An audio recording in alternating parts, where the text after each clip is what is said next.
tab itu. Nah, apakah semuanya digital? Belum. Yang tidak punya smartphone, silahkan kita cetakkan. Yang tidak ada sinyal, kita cetakkan. Tapi itu akan mengurangi paling tidak 70% pencetakan kita. Kalau kita digital, kita akan hemat uang ribbon. Uang kita tersedot loh Mas Dodi, di ribbon loh teman-teman. Dulu, ini kan kita mendigitalkan bertahap. Dulu uang kita itu tersedot di kertas security printing 450 miliar per tahun.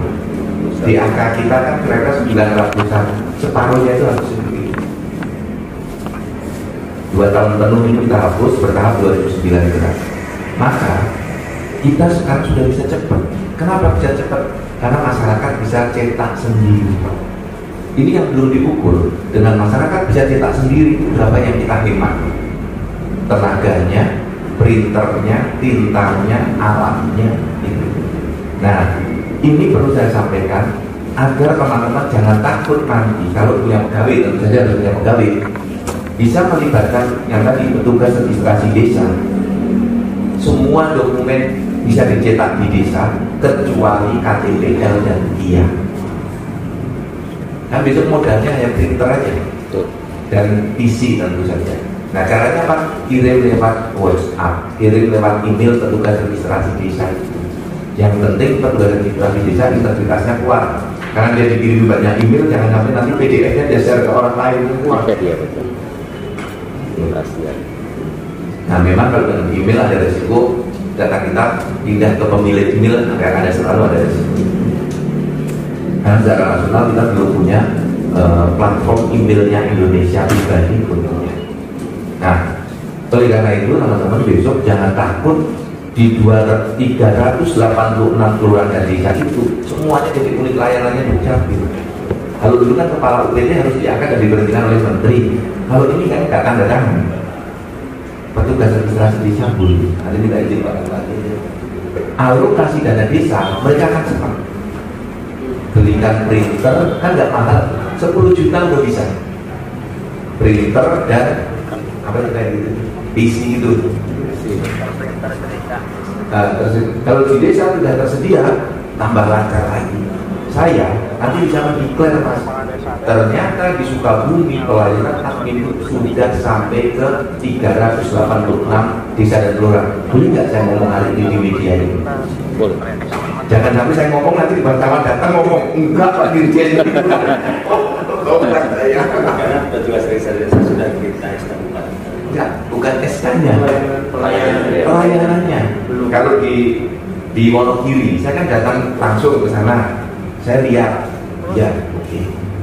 Kemudian di Pasuruan dari 300-an baru 10%, tapi itu bagus. Saya datangi dengan bupati, datang betul. Nah, kalau ini sudah dalam entah suatu saat nanti Pak Bupati mau mencanangkan, saya datang. Pencanangan pelayanan sampai ke tingkat desa, bukan berhenti di SK. SK oke sebagai jembatan menuju sana, tapi nanti konkret karena itu murah biayanya.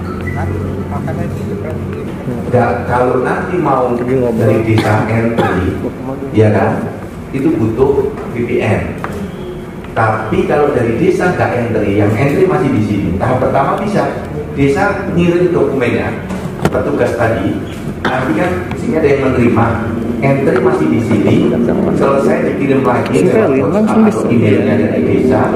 Setelah cetak hari itu pelayanan tinggal kasih user simpelin aja. Hanya mereka ngirim berkas, unit pelayanannya baru tahap kirim berkas.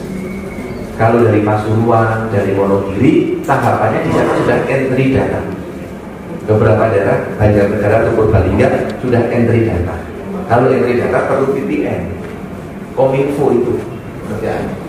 Nah, silakan kalau ada bisa entry data di daerah. Nanti mereka kita beri password satu-satu tugasnya. Dan Kang Jujun harus melatih mereka sebagai operator. Nah, nanti harus dibuat aplikasi. Aplikasinya bisa replikasi dengan Wonogiri. Namanya aplikasi Telunjuk Sakti. Boleh, mereka boleh dipakai. Atau Padang Pariaman yang Nagita itu. ya Nagari Go Digital boleh, mereka direplikasi boleh. Karena semangat kita kan satu sistem bisa untuk semua, seperti SIA itu loh. SIA itu satu sistem. Ya kalau saya udah tanya, boleh nggak sistem ini direplikasi? Boleh. Jadi kalau mau pelayanan penuh di tingkat desa, penuh itu artinya mereka ngentri sendiri, teman-teman perlu aplikasi dan perlu jaringan. Tapi kalau tahap awal di desa hanya mencetak, nggak perlu apa-apa, hanya perlu PC dan printer. Nah saya ulangi ya, kalau mau pelayanan penuh di tingkat desa, perlu jaringan, perlu aplikasi, perlu PC, perlu printer, tentu perlu orang.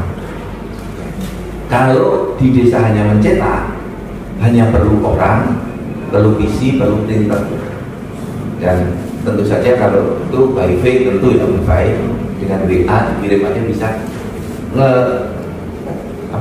ngentrinya tetap bisa ya dipahami ya. Jadi teman-teman saya laporkan ke Pak Bupati yang aja, tolong sampaikan juga salam hormat saya untuk Pak Bupati dan Pak Kadis ya. Pak Bupati tolong dipanggilkan, saya nggak ambil tidak soal nanti lain waktu akan keluar. Nah, itu akan sangat membranding Dukcapil. Semua orang langsung akan mengatakan ternyata bisa, kenapa nggak dari dulu? Pasti mereka cuma ngomong gitu. Kalau dari dulu kan enak. Nah, tolong ini bertahap kita bisa menuju ke sana. Kemudian ajudan Dukcapil Mandiri kan belum ya? Ada rencana beli kan? Ada rencana, coba kita rekomendasi. Sudah dicoba saya juga lihat-lihatkan ada nggak di pusat sisanya gitu. Baru dilihatkan dulu. Ya, dilihatkan dulu. Mudah-mudahan terlihat. Ya masih ada jatah dua kayaknya yang belum ada tempatnya. Saya lihatkan. Ke bumi aja Pak. Agar yang tadi. Iya, karena di situ kan ada Rame ya, ya lihat. Mudah-mudahan masih kosong ya. Nah itu kita harus terus mencari yang namanya varian-varian baru dalam pelayanan untuk membuat pelayanan itu cepat dan mudah. Contohnya ya anjungan Dukcapil Mandiri. Teman-teman tahu nggak kalau membuat sendiri anjungan Dukcapil Mandiri habisnya berapa? Tahu nggak? 80 juta. 80 juta. Kan itu murah, tapi kalau beli di katalog kan 180 atau 200, karena lembaga itu kan pasti cari untung kan. Kalau Anda bikin casing yang bagus gitu, ya bisa sampai 100 jutaan.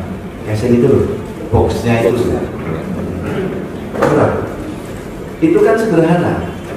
Saya hanya masukkan printer, kemudian itu touchscreen, kemudian keyboard, udah. Jadi komputer tersambung dengan printer, Pak Jody bisa kan pindahin itu? Hanya kita pindahkan, jadi semangatnya persis seperti ATM. Saya waktu itu di Korea nemukan itu. Saya dikirim belajar ke Korea dengan Pak Erickson di Rupiah. Saya ngomong, ini keren ini di kantor wali kota di Seoul. Bisa di dokumen kita bisa bikin nggak? Bisa Pak, ayo kita bikin gitu. Lahir lagi dulu semua orang nggak percaya. Karena apa? Karena kita terkunci dengan security printing. Itu. Teman-teman ingat kan Pak, ada security printing. Terus gimana? Ya berani nggak Bapak? Ya Bismillah gitu kan. Akhirnya bisa Kia, Akta, semuanya keluar dari itu. Kakak keluar dari yang dengan Dukcapil Mandiri. Jadi teman-teman teruslah berkreasi, lihat. Printer satu kan sekitar berapa ya, 40 ya, 40 berapa gitu ya. Kia kalau mau ada sedikit lebih mahal 2 printer, 3 printer kan isinya bisa 3 printer untuk akte kakak, untuk Kia dan untuk KTPGL ya. Mungkin habis 100-an lah kalau 3 satu tempat itu 3 jauh lebih ya. Nah yang berikutnya, kalau teman-teman ada masalah, monggo yang mau didiskusikan monggo. Yang saya tadi pertama ingin mengucapkan terima kasih ada semua tim kerja. Tentu saja mohon maaf kalau saya sering menegur, sering mengingatkan, gitu ya. Dan saya sifatnya kalau datang ke satu daerah ingin memberi solusi, bukan mencari masalah. Saya kalau ada masalah ayo kita selesaikan sama-sama. Dan apresiasi saya juga itu tadi kantor ruangan arsipnya rapi, bagus, senang saya. Pak Kadis itu? Oh Pak Iwan itu kepala kantor arsip? Oke. Ya, baguslah bisa memperkuat itu. Tinggal kalau mau ditambah ventilasi saja, ya ventilasinya kurang ya bisa lembab. Secara keseluruhan sudah bagus. Nah, kemudian yang terakhir saya sampaikan teman-teman jaga kesehatan. Ya, kesehatan nomor 1. Ketika sakit itu rasanya kita tidak apa-apa. Ya alhamdulillah saya selama COVID sehat, tapi 2 anak saya itu kena COVID dan istri saya kena COVID. Opname di rumah sakit istri 10 hari, anak 16 hari. Terasa banget COVID itu penyakit yang menyebalkan. Gak boleh ditengok. Orang sakit kan pengennya dimanja-manja, dilus-lus gitu kan. Gak boleh ditengok. Ini makanan berhenti di resepsi itu di depan. Gak boleh Pak masuk. Di call aja. Padahal COVID itu syarat cepat sembuh harus banyak tidur, banyak istirahat. Nah istri saya kan tidur terus 10 hari, maka cepat sembuh 10 hari. Anak saya karena masih muda main HP terus 16 hari kok. Terus main HP. Nah, yang laki-laki itu di rumah kira-kira 2 minggu. Nah, menurut kalau saya terima kasih semua sehat. Terus yang lain juga jaga kerukunan. Chemistry-nya dijaga. Kalau tidak senior ini saya suruh pindah ke mau nggak pindah ke ya WA kan? Iya. Masih ada nggak WA? Masih ada nggak WA? Ada. 2016 saya aja pindah aja mau nggak? Ini jadi malah seksi dulu gitu kan? Tarik gitu. Nggak mau kan? Jadi suka bumi aja. Nah, jaga kerukunan, jaga kekompakan. Cara menjaganya itu bisa dengan kegiatan, bisa juga dengan omong-omong, dan bisa juga dengan pelayanan terintegrasi. Pelayanan terintegrasi itu dulu bukan hanya semata-mata untuk kinerja, bukan, tetapi juga untuk mengakrabkan semua dari kita. Teman-teman ingat, yang lama-lama pasti ingat, kita kan dulu terpisah-pisah kan? Siapa yang lama di sini? Dapduk jalan sendiri, layanannya Capil jalan sendiri. PDIP dulu belum ada. PDIP itu baru saya jadi dirjen. Iya, baru kita genjot di sini. Dulu hanya Dapduk dan Capil. Kalau di sini tipe apa, Bi? Oh, jadi kabinnya 3. Kabinnya 4, 1 bidang 2 seksi. Oke, kabinnya 4, seksinya 22. Oh, seksinya 22 ya. Kurus ya? Ya. Kurus. Oke. Dulu itu hanya 2. Dapduk, Capil, terus berkembang piak, ya kan? Terus saya masuk 2015, era pemanfaatan data. Jadi teman-teman, yang terakhir ini pemanfaatan data tolong ditinjau. Siapa ibu ya? Nah, tolong itu kalau semangatnya adalah Capil itu memberi manfaat. Kalau dulu kan kepada masyarakat, agar kita ini juga dipandang oleh OPD lain, itu semangatnya. Itu kita buat manfaat aja. Sekarang nggak akan ada berani lembaga yang bubarkan Capilnya. Nggak ada juga lah. Karena semua butuh linknya di Capil. Pajak saja di undang-undang KPP kan udah ngomong NPWP menggunakan NI tambah kuat. Tapi itu loh kita panjang. Mereka kan dulu mau membuat Kartinuan. Kartinuan itu Kartini 1. Kartu Indonesia 1. Jadi mereka mau bikin data untuk NPWP mau bikin sendiri. Lama-lama mereka keluar. Dan dia mikirnya enaknya doang kan, nggak ngerasain cari data jemput bola aja bilang, sudahlah kalian tuh cari duit aja, nggak usah nyari data penduduk. Kalau udah dapat duit, bagi duitnya ke kami biar kami itu dapat duit banyak. Gitu. Dari mana dak kita dipotong sekarang? Negara kan memang mohon maaf ya, negara sedang punya. Jadi ketika ada duit kelihatan enak diambil. Karena kita ini ucap ini kan sebenarnya pekerjaannya daerah penuh kan. Ketika 7 tahun kita dapat DAK itu ya perjuangan. Nah tapi tahun depan saya mau carikan lagi 2023. Kalau tahun ini harus diperhatikan lagi, gitu ya. Nah pemanfaatan data harus jadi ujung tombak. Karena dinas sosial semua pemeriksaan BPK berbasis NIK. Kemudian bantuan sosial yang subsidi pupuk di dinas pertanian ya, pertanian, kemudian UMKM, ini kan BPUM kalau tidak salah ya, BPUM itu juga berbasis NIK. Jadi tolong didampingi mereka. Sekarang kemiskinan ekstrim, karena desil 1 harus dicocokkan dengan data kita. Karena desil 1 itu kemarin penetapan 2019, 2 tahun sudah banyak yang pindah, banyak yang mati. Tuh, manfaat data. Nah, kembali ke layanan terintegrasi. Layanan terintegrasi itu untuk mengakrabkan sesama kita. Jadi ada omong-omongan antar kabit, antar kasih. Jadi kalau ada orang membuat akte kelahiran, bilang dong sama kasih identitas. Kia identitas. Yang namanya Kia siapa? Kasih apa? Iya, kasih kabel. Biasanya ada kasih identitas.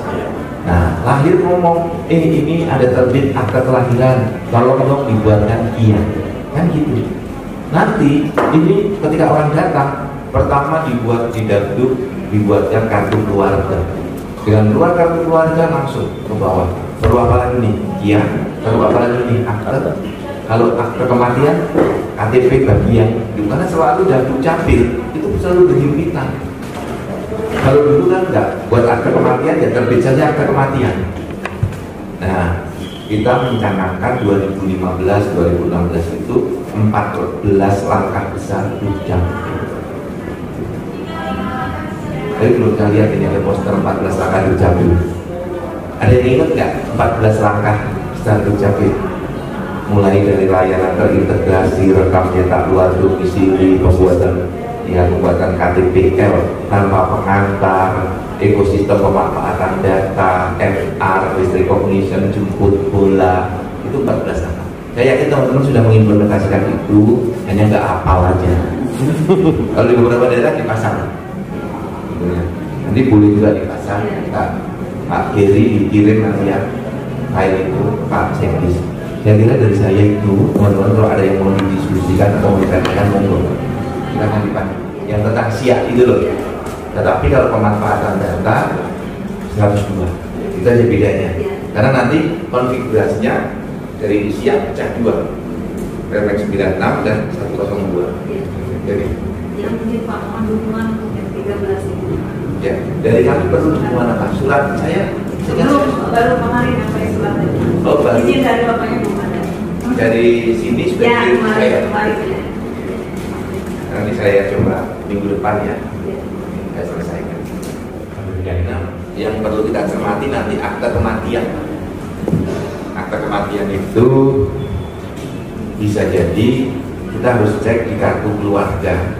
Apakah dia yang mengurus itu bagian dari keluarga itu atau pengurus RT? Kan dalam Undang-Undang 24 2013 yang diberi kewajiban kan pengurus RT. Jadi nanti kalau dia mengaku pengurus RT, di kita harus punya database pengurus RT. Itu penting. Atau dia penerima kuasa. Jadi kalau nanti ditebut Anda siapa? Verifikasinya khusus kematian. Anda siapa? Saya keluarganya. Apakah Anda ada dalam satu kakak? Dia jawab tidak. Anda tidak, maka dia perlu surat kuasa. Nah, khusus untuk akte kematian gimana? Prosedur seseorang bisa kita oke kan saat kita verifikasi. Gimana Mas? Gak apa-apa ya, kita diskusi ya. Ya kalau mereka orang lain, kita harus nanya surat kuasa mana? Biar bukan calon nanti. Jadi kalau standar kita kan hanya pelapor. Pelapor itu biasanya keluarga atau RT. Tapi kalau dia orang lain, nah kita perlu pertanyakan. Gini, saya kemarin waktu statistik itu BPS menyelenggarakan pemilu, sensus, memberikan jutaan data bahwa penduduk itu sudah meninggal. Ketika kita masukkan ke dalam sistem, beberapa itu orangnya masih hidup. Hanya kita keluarkan lagi. Nah sekarang data dukung atau bukti bahwa mereka sudah mati, data dokumennya apa? 70.000 itu. Ada semua enggak? Misalnya ya, surat keterangan kematian dari kepala desa ada atau tidak? Kalau itu ada, kita bisa bertumpu pada situ, di situ. Nanti siap kita itu boleh ada keterangan nggak di dalamnya? Ada kolom berdasarkan surat keterangan kematian dari desa nomor sekian. Seperti di histori pindah itu loh. Histori pindah kan ada di kolom kanan ya, nomor SKP WNI berapa. Karena saya belum pernah lihat kalau yang ya, kalau ada itu silakan dimasukkan. Tetapi kalau tidak ada bukti dukung, Mas minta KPU yang tanda tangan, yang buat berita acara. Sehingga kalau ada apa-apa, yang laporkan KPU. Sehingga kita terbebas dari masalah gitu. Tapi jangan terbit dulu akte kematian, karena akte kematian itu nanti berimplikasi pencairan polis asuransi gitu. Itu yang Mas ya. Kalau sudah ada keterangan dari desa, masukkan di keterangan. Kalau belum, minta KPU buat berita acara bahwa saya bertanggung jawab dan menyatakan bahwa data kematian ini benar. Itu cukup. Terima kasih. Ini pertanyaan yang menarik dan kita bahas waktu itu di tahun 2015an ketika kita membuat layanan terintegrasi dan layanan rekam cetak luar domisili serta pindah tanpa pengantar RT RW. Saya dimusuhin para camat, para ketua RT dan lain-lain. Nah, ya, banyak yang musuhin saya. Terus saya mengatakan ini perspektif pertama. Di mata Dukcapil semua orang itu baik. Di mata Dukcapil semua orang itu baik. Itu dulu. Semuanya kita berprasangka baik. Bagaimana kalau ada yang tidak baik? Itu urusannya polisi, urusannya BIN, urusannya BNPT, urusannya Densus. Nah, sekarang alasan konstitusional dan alasan yuridisnya, semua penduduk itu bebas bertempat tinggal, beralamat, berpindah dan bergerak kemanapun. Itu hak asasi manusia. Jadi kita tidak boleh ex PKI gitu misalnya pindah penduduk ke satu kampung. Oh nggak boleh, Anda pindah harus minta izin RT karena Anda ex PKI. Nggak boleh. Kemudian mantan pembunuh mau pindah harus minta izin RT. Nggak boleh. Karena di mata admin semua penduduk itu setelah tadi semuanya baik, yang pernah punya masalah hukum dan tidak punya masalah hukum kedudukannya sama. Kenapa? Karena masalah dia sudah selesai, masalah hukumnya. Lupa kalau teroris gimana? Itu urusannya polisi, urusannya TNI, BIN dan seterusnya. Itu bahasa konstitusional yuridis. Sekarang bahasa tentang teknis adminnya. Mengapa kita dulu perlu pengantar RT RW itu dulu? Jujur saja karena dulu kita belum punya database kependudukan. Yang tahu penduduknya kan RT RW. Dulu kita nggak punya database seperti sekarang, nggak punya. Kenapa nggak punya? Karena dulu semua diketik manual, betul nggak? Setelah dokumennya jadi, nggak ada yang disimpan di file, nggak ada.